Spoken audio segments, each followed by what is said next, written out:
Ani, welcome back to another installment of the Ribbon Skirt Chronicles series. So today, as you can tell from the title, we're going to be learning how to assemble your ribbon skirt. Assembling your ribbon skirt includes doing the side seams, doing the waistband and the hem so that you have a finished ribbon skirt. The other portions of a ribbon skirt, including doing the measurements, drafting it, and cutting out, are in another video, as well as how to apply the ribbon. That is in another video as well. Both of those videos will be in the playlist that is linked in the description box below.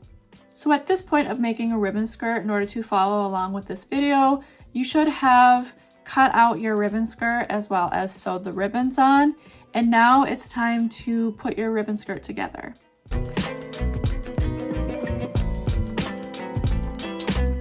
So first I want to talk about fray blocking your skirt, and that is because some of these methods are done before assembling the ribbon skirt.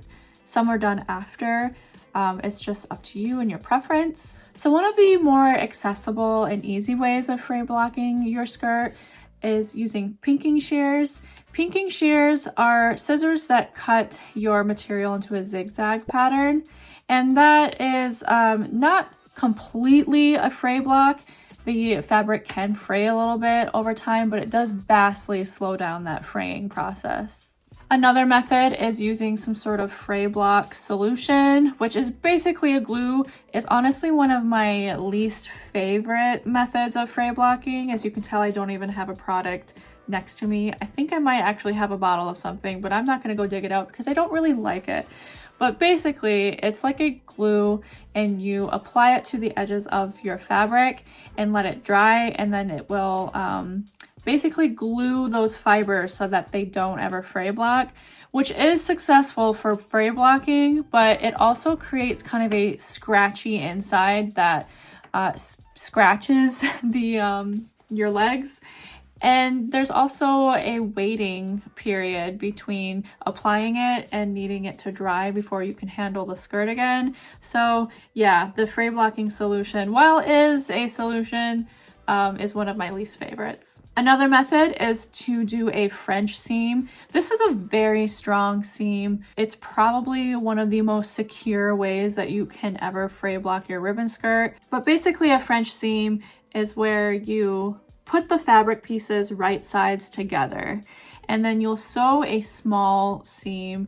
I would suggest maybe like a 1/4 inch of a seam, and then you'll fold the fabric pieces so that they're right sides together, aka inside out, and then you'll stitch like normally, but making sure that stitch is sort of enveloping the seam that you just created so that the edge of the fabric is tucked between seams. Which of course that can only be done for the side seams, but if you want to do something similar for the hem and the waistband, you would do a rolled hem, and for the waistband you would fold up the edge of the fabric so it's inside of that tube that you create, and then stitch that down. And then there is pseudo serging. This is one of my lesser favorites as well. It does kind of work, not totally fray blocking, but pseudo serging is where you take the edge of the fabric to your sewing machine and you just sew a zigzag stitch along the edge. This can be done before you sew the side seams, or it could be done after. A lot of people like to pseudo serge every edge of their fabric before they assemble the skirt together, or you can do it afterwards.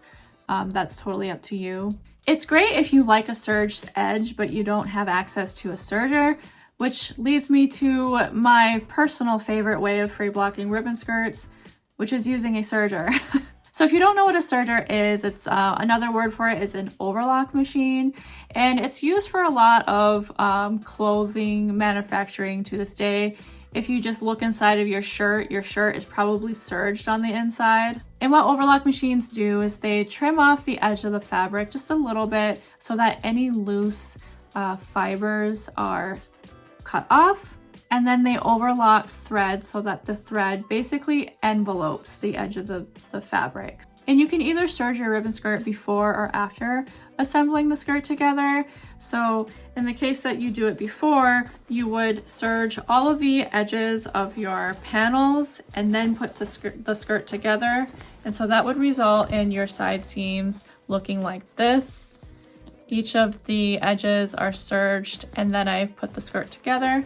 Or you can serge the skirt after you put it together, where you put the seams together and then serge them together so that it's just one serged edge.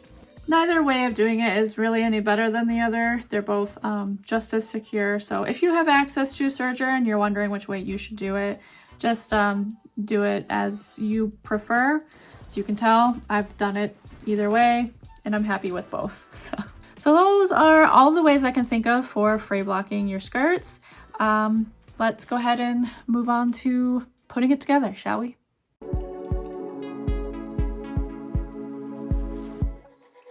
All right, so the first thing we want to do is we want to sew the side seams. So I'm going to take my ribbon skirt panels and I am going to put them right sides together.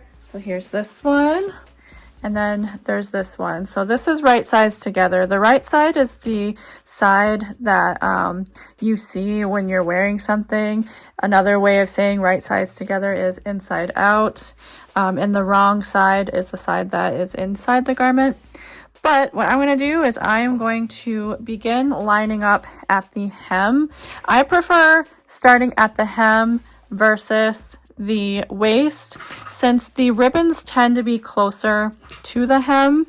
Starting from the hem allows me to really make sure that I am able to line up my ribbons. If I start here up at the waist, there is a chance that the fabric might shift while I'm sewing this longer stretch of fabric, which can cause my ribbons to kind of shift and end up not meeting up perfectly. Then I would suggest taking some pins and pinning your fabrics together all the way down. And once you do that, then you can take this to the machine and do a straight stitch all the way down. And I like to use a 1/2 inch seam. But once you do one side seam, then we're going to flip that skirt to the other side and do the exact same thing. We're going to start at the hem, line up the hem and line up the ribbons, and then take it to the machine and do a straight stitch with a 1/2 inch seam.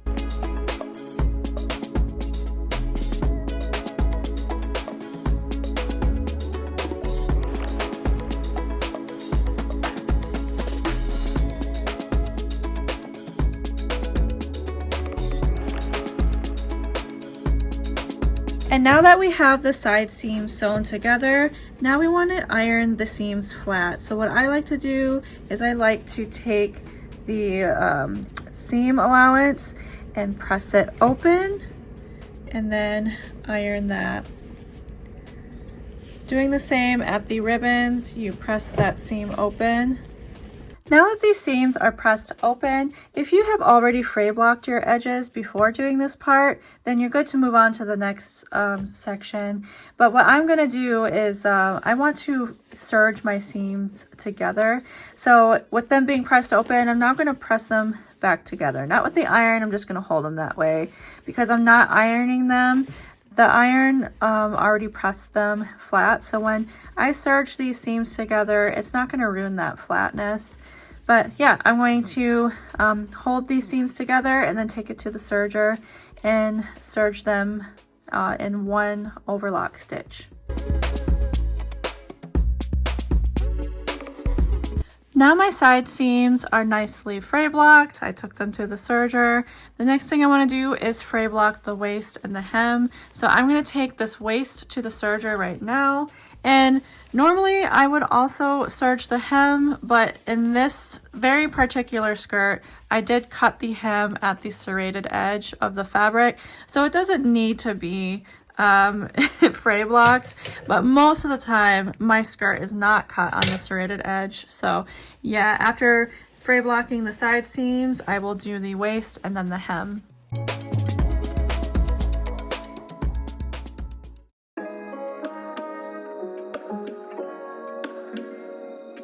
So now it is time to put the waistband into the skirt. And what we're going to be doing is basically forming a tube into this skirt that's going to allow us to insert the elastic band into it.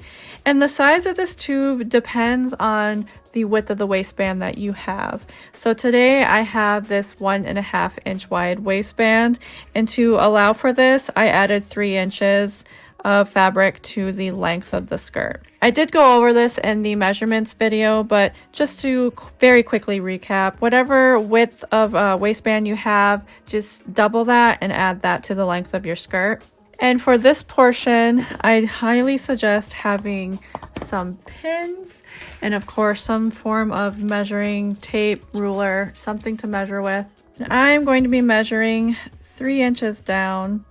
And what measuring this far down is going to do is when I take this to the machine, I'm going to be stitching about 1/2 inch away from the edge of this. So that is going to leave the waistband this much room to be inserted into the fabric.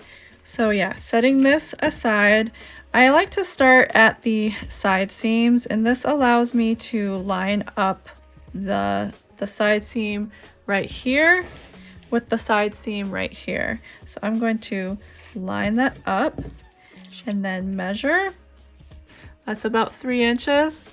And then once I do that, I'm going to pin that into place. I'm very confident to sew without pinning, but this part and the hem, I really need to pin. Once I have that done, I'm going to give myself some access to more of the waistband. Whether you go right to this or left to it, that's up to you, whatever you're comfortable with. I'm going left, and I'm going to, again, fold this over and measure and pin. It sometimes does require kind of fiddling with the fabric a little bit to get it to lay right. And sometimes it can result in the fabric maybe having some like weird little bunches in this tube. If that happens for you, it's totally fine, because this part of the skirt is not going to be laying flat. You're going to insert the waistband into it, and it's going to be gathering this fabric. So whatever little imperfections you have in this tube is going to be not seen. Those types of issues do typically happen more with the trapezoid shaped skirts, more so than the like rectangle shaped skirts. So just so you're aware of that, again, it's not something that will be really seen. I do want to quickly note another way of fray blocking this waist portion, since I did mention it in this video, is instead of just folding it over this one time and then stitching over, you can fold it over the way that we just have, but also take a portion of the edge and fold that in as well, and then stitch over that folded edge. Again, while I am zoomed in, we have folded over the 3 inches. Then I'm taking the edge of this and folding it over, pressing it against the skirt, and then take that to the machine and stitch over it. This is probably the nicest way to finish off the edge of your waistband. I don't typically take the extra time to do it, but if it's what you prefer, go for it.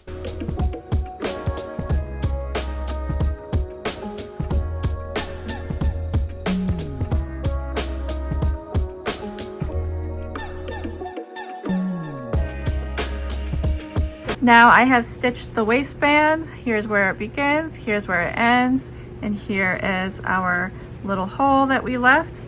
Now I'm going to take the waistband and we're going to put it in this tube. So I did go over how to measure out the waistband in the measuring video.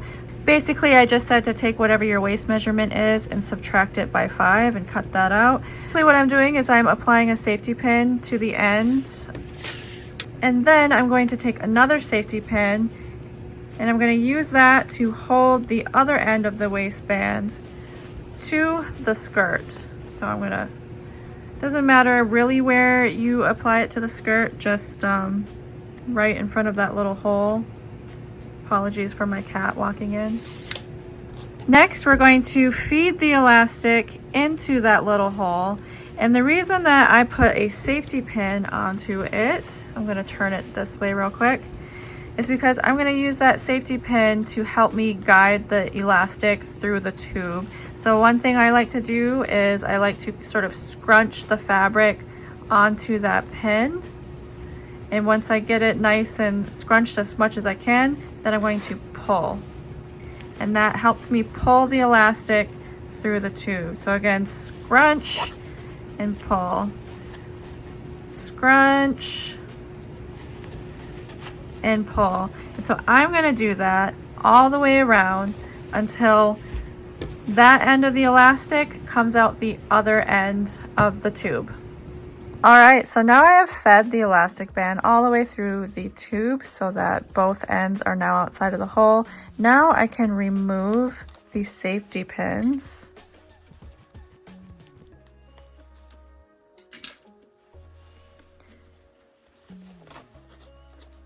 And I'm just gonna kind of really scrunch them outside of the skirt for now. And then the next thing we're gonna do is take this to the sewing machine and attach the ends together. I believe in my very first video, I showed you to just put these together and then stitch it. I have since changed how I like to do a waist elastic band now. I like to lay it on like this, and then I stitch over it. So I will use a zigzag stitch, and then what I also like to do is go forward and back several times just to really make sure that it's a nice strong stitch. Now what I'm going to do is I'm going to go ahead and allow that elastic band to finally fully be inside of the tube. And before spreading out all of this gathering, we want to do one more thing with this waistband. We want to take it back to the machine, set it to a straight stitch, and go ahead and close up this hole. Now I'm going to take the waistband and stretch it out and try to get all of this gathered fabric to gather as evenly as possible. And you can leave it right there, but there is a way that you can really secure this waistband if you like. I might as well show you how to do it. Let's go. So one way to stop the waistband from really twisting inside of this tube, which with some fabrics, particularly this one actually, it kind of turned a little bit, hold on, is we can stitch it down at the side seams to keep it from doing that. So here I am at a side seam.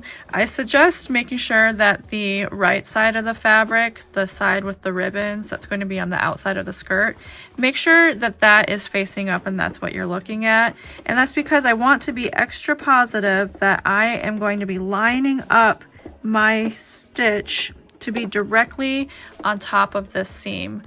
So now I'm all lined up. I'm going to go ahead and stitch over top of this seam right here. So now the waistband is all done and it's time to move on to the hem.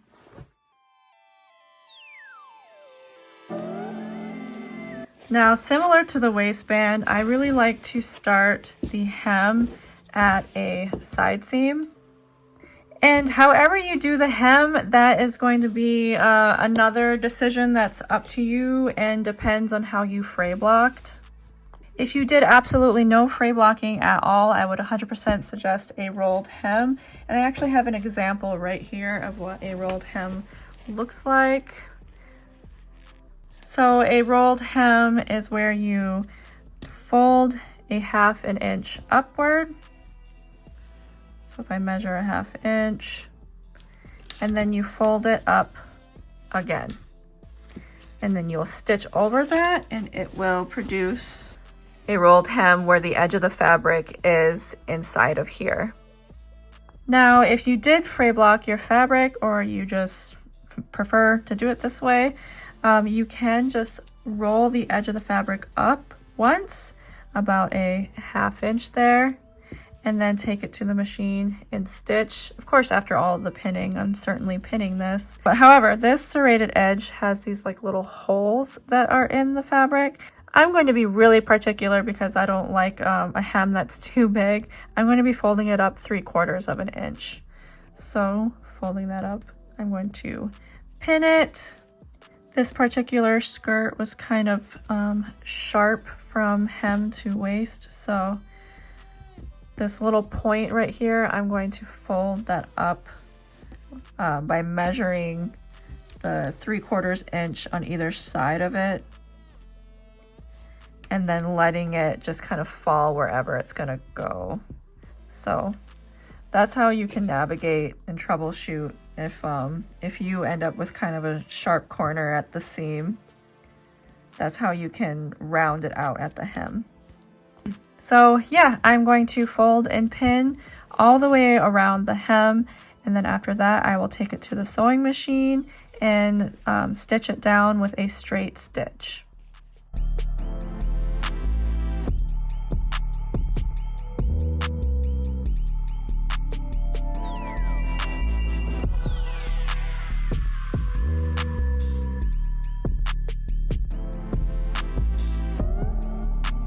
So now the very last and final thing that you have to do before you have a wearable ribbon skirt is to iron the hem.